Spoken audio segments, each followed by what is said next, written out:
tracked the development and growth of the church in the East over a few episodes now. To be clear, we're talking about the church which made its headquarters in the city of Seleucia, the twin city to the Persian capital of Ctesiphon in the region known as Mesopotamia. What today historians refer to as the church in the East called itself the Assyrian Church. But it was known by the Catholic Church in the West, with its twin centers at Rome and Constantinople, by the disparaging title of the Nestorian Church, because it continued on in the theological tradition of Bishop Nestorius, who had been declared heretical by the councils of Ephesus in 431, and then 20 years later, the council at Chalcedon. As we've seen, it's doubtful what Nestorius taught about the nature of Christ was truly errant. But Cyril, the bishop of Alexandria, more for political reasons than from a concern for theological purity, convinced his peers that Nestorius was a heretic and had him and his followers banished. They moved east and established the foundations of what came to be called the Church in the East.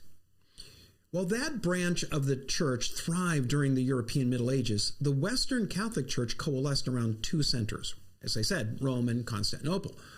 Though they'd reached agreement over the doctrinal issues regarding the nature of Christ and expelled the Nestorians to the east and the Monophysite Jacobites to their enclaves in Syria and Egypt, the western and eastern halves of the Roman Church began to drift apart. The Council of Constantinople in 692 marked one of several turning points in the eventual rift between Rome and Constantinople. Called by the emperor, the council was attended only by Eastern bishops. It dealt with no real doctrinal matters, but set down rules for how the church was to be organized and worship conducted. The problem is that several of the decisions went contrary to the long-held practice in Rome and the churches in Western Europe that looked to it. The Pope rejected the council, and the gulf between Rome and Constantinople widened. This gap between the eastern and western halves of the Roman Church mirrored what was happening in the empire at large. As we've seen, Justinian I tried to revive the glory of the Roman Empire in the 6th century. But after his death, the empire quickly reverted to its path towards disintegration. What helped this dissolution was the emergence of Islam from the southeast corner of the empire. Historically, the Arabs were a people of multiple tribes who shared a common culture and distrust of one another, which fueled endless conflict. But the early 7th century saw them united by a new and militant religion. The endless struggles that had kept them at each other's throats were merged into a shared mission as setting them at everyone else's throat. Why steal from each other in generations of just transferring the same loot back and forth when they could unite and grab new plunder from their neighbors? And so much the better that those neighbors who used to be too strong to attack were now in decline and, undefended. It was a perfect storm. The emergence of the Muslim armies in the early 7th century, bursting forth from the furnace that had forged them, came right at the time when the once unstoppable might of the Roman Empire was finally a relic of a bygone age.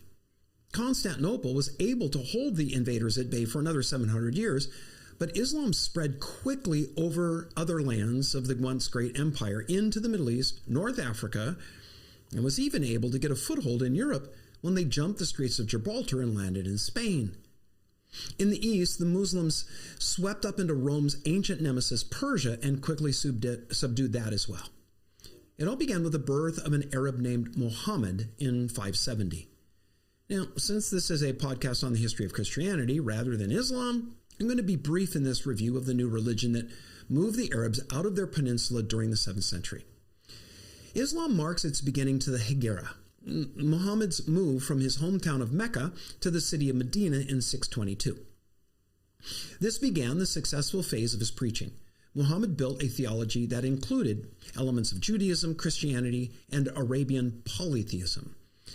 Now, while there's much talk today about Islam's place with Judaism and Christianity as a monotheistic religion, a little research reveals that Muhammad really only elevated one of the Arabs' gods over the others. That was Il-Allah, or as it's known today, Allah. Allah was the moon god and patron deity of Muhammad's Quraysh tribe. The enduring proof of this is the symbol of the crescent moon that adorns the top of every Muslim mosque and minaret, providing the universal symbol for Islam. Muhammad's new religion included elements of both Judaism and Christianity because he hoped to include both groups in his new movement. The Jews refused his efforts while several Christians joined the new movement. It's understandable why. The church that Muhammad was familiar with was one that had been co-opted by Arab superstition. It hardly resembled biblical Christianity. It was ripe pickings for the emergent faith. When Islam later ran into more orthodox Christian communities, they refused the new faith. Muhammad was incensed at the Jews and Christians' refusal to join, becoming the object of his wrath. Part of Muhammad's genius was that he sanctified the Arabic penchant for war by uniting the tribes and sending them on the mission of taking Islam to the rest of the world through the power of the sword. Loot was made over as a religious bonus, evidence of divine favor. Islam's rapid spread across Western Asia and North Africa was facilitated by the vacuum that was left by the chronic wars between Rome and Persia. Just prior to the Arab conquests, the old combatants had concluded yet another round in their long contest, and they were simply exhausted. In the second decade of the 7th century, the Persians conquered Syria and Palestine from the Romans, took Antioch, pillaged Jerusalem, and then conquered Alexandria and Egypt. That means the Persians ruled what had been the second and third most populous cities of the Roman Empire. They conquered most of Asia Minor and set up camp just across the Bosporus from Constantinople. Then, in one of the great reversals of history, the Emperor Heraclius rallied the Eastern Empire and launched a holy war to reclaim the lands lost to the Persians. They retook Syria, Palestine, Egypt, and invaded deep into Persia. You can well imagine what all this war did politically, environmentally, and economically to the region. It left it exhausted. Like a body whose defenses are down, the Eastern Empire was ripe for a new invasion. And look, oh goody, here come the Arabs swinging their scimitars. The Arab advance was nothing less than spectacular. Muhammad died in 632 and was followed by a series of associates known as the Caliphs. In 635, the Arabs took Damascus. In 638, they captured Jerusalem. Alexandria fell in 642, and then the Muslim armies turned north and swept up into the demoralized region of Persia. By 650, it was theirs, as were parts of Asia Minor and a large part of North Africa. And the Muslims realized that conquering the Mediterranean would require that they become a naval power. They did, and began taking strategic islands in the Eastern and Central Sea. In the 670s, with their new navy, they began taking shots at Constantinople, but were chased off by a new invention, Greek fire. They conquered Carthage in 697, the center of Byzantine might in North Africa. And then in 715, they hopped the Straits of Gibraltar and landed in Spain, bringing the Visigothic rule there to an end. They then crossed the Pyrenees and laid claim to southwestern Gaul. It wasn't until the Battle of Tours in 732 that the Franks, under Charles Martel, were able to put a halt to the Muslim advance. That also marks the beginning of the ever so slow rollback of Muslim domination in the Iberian Peninsula. But what territory Islam lost in the far western reach of their holdings was made up for by their advances in the east. During the 8th century, they reached into the Punjab in India and deep into Central Asia. The major islands of the Mediterranean became coins that flipped from Byzantine to Muslim and then back again. The Muslims even managed to settle a couple of colonies on the coast of Italy. They raided Rome. Their conquest tapered off as the old tendency towards animosity between the Arabic tribes returned. The thing that had united them, Islam, well, it became one more thing to fight over. The main point of contention was over who was supposed to lead the Ummah, the Muslim community. Islam fractured into different camps that turned their scimitars on each other, and the rest of the world breathed a collective sigh of relief. The church in those lands that now lay under the crescent moon suffered. Islam was supposed to hold a certain respect for what they called the people of the book, meaning Christians and Jews. Moses and Jesus were considered great prophets in Islam. While pagans had to convert to Islam, Christians and Jews were allowed to continue in their faith, as long as they paid a special tax. The treatment of Christians varied widely across Muslim lands. Their fate was determined by the intensity of a local ruler's faith and adherence to Islam. This was largely due to the conflicting instructions found in the Quran about how to treat people of other faiths. In Islam, later revelation supersedes earlier pronouncements. Early in Muhammad's career, he hoped to win Christians by persuasion to his cause, and so he called for kindly treatment of them. But later, when he had some power and Christians proved intractable, he spoke more stridently and urged a forced compliance.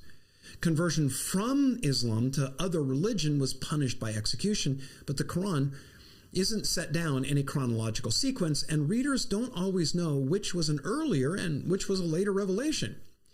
Some Muslim rulers were stern and read the harsh passages as being the rule, so they persecuted Christians and tried to eradicate the church. But others believed the call to a more merciful relationship with the followers of Jesus was a higher morality, so they followed that. Churches were allowed to meet under such rulers, but public demonstrations of faith were banned and no new church building was permitted. Interestingly, there was a flowering of Arabic culture that took place due to the rule by benevolent Muslims. Because Christian scholarship was allowed, the classics of Greek and Roman civilization were translated into Arabic by Christian clergy and scholars. It was this that led to the emergence of the Arabic Golden Age that modern historians make so much of. That such a golden age was sparked and enabled by Christian scholars, giving Muslims access to the works of classical antiquity, that's rarely mentioned. The severe limits placed on the faith by even lenient Muslim rulers, combined with the harsh treatment of the church in other places, it led to widespread losses by the church in terms of population and influence. Catholic Christians living in North Africa fled even further north to Europe, where they were welcomed by those of similar faith. But the Jacobite Monophysite community was left behind to languish, and the vibrant church culture that had once dominated the region was nearly lost. Everywhere Islam spread, it was accompanied by mass defections of marginal Christians to the new faith. Pragmatism isn't such a modern philosophy after all. Many nominal Christians assumed the single God of Islam was the same as the one God of Christianity, and he must now be favoring the Muslims. I mean, look at how successful they are in spreading their religion.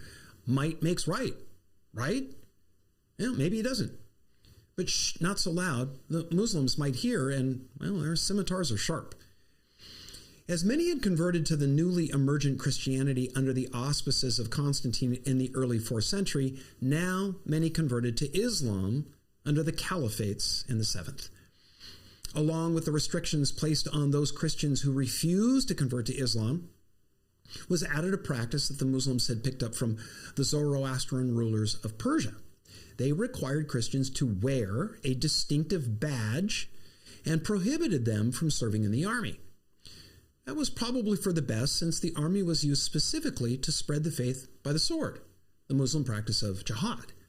But being banned from the military meant that they were prohibited the use of arms, and forced to wear distinctive clothing meant easy identification for those that were hostile elements and saw the presence of Christians as contrary to the will of Allah. Christians became targets of public shame and often violence.